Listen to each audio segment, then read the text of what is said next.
Viewers, আমি এসেছি চট্টগ্রামের ফিনলে সেন্টারের সামনে। এখানে আসলে প্রচুর স্ট্রিট ফুড অলরেডি গড়ে উঠেছে।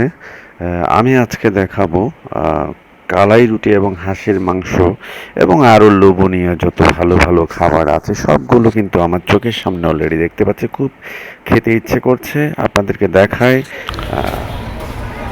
দেখতে পাচ্ছেন হাঁসের মাংস, তারপর হচ্ছে গরুর মাংস এবং সাথে গরুর হাড় দিয়ে একটা ডাল, সাথে লুচি, পরোটা।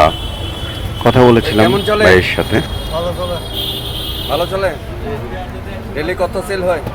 ডেইলি 7,000 8,000 টাকা। 7,000 8,000, বাহ, দারুণ। এনে স্পেশাল কি?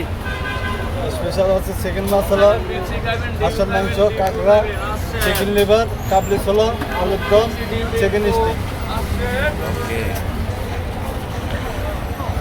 আপনারা বুঝতেই পারছেন এই খাবারগুলো অলরেডি এখন মানুষের প্রিয় খাবারে পরিণত হয়েছে। আর স্ট্রিট ফুড আসলে এখন সারা ওয়ার্ল্ড ব্যাপী এটার অসম্ভব রকম চাহিদা। আমেরিকা, লন্ডন, ইউরোপীয় কান্ট্রিগুলোতে এই স্ট্রিট ফুডের চাহিদা এখন প্রচুর। আসলে রেস্টুরেন্টের দম বদ্ধ ঘরে বসে এখন খাওয়া থেকে বাইরে একটু বসে, একটু কোথাও পার্কে বা রাস্তার পাশে বসে কিন্তু খাওয়া যায় চাইলে, এবং মজা করে খাওয়া যায়। আপনারা দেখতে পাচ্ছেন এর ভিতর বেশ কিছু খাবারের আইটেম।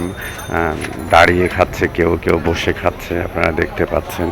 এখানে আসলে ফাস্ট ফুড আইটেম থেকে শুরু করে জুস, আইসক্রিম, মানে যত ধরনের এখন চাহিদা সম্মত খাবারগুলো আছে সবগুলোই কিন্তু এই ফিনলে সেন্টারের সামনে এখন যে জায়গাটা হয়েছে, আসলে এইখানে আসলে প্রচুর লোক সমাগম হয় প্রতিদিন সন্ধ্যার পর থেকে রাত 11টা পর্যন্ত।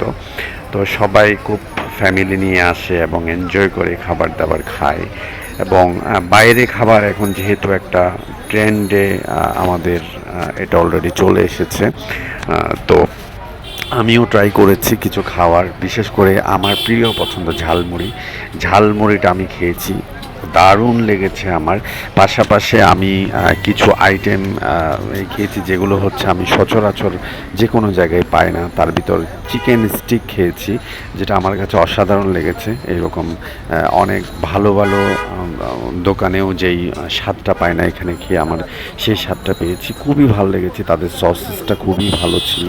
সব মিলে আপনারাও আসতে পারেন চট্টগ্রামের এই ফিনলে সেন্টারের সামনে এবং দারুণভাবে উপভোগ করতে পারেন স্ট্রিট ফুড খাবার খেয়ে। সবাইকে শুভেচ্ছা, শুভকামনা, ভালোবাসা, অল টাইম সাথে থাকুন।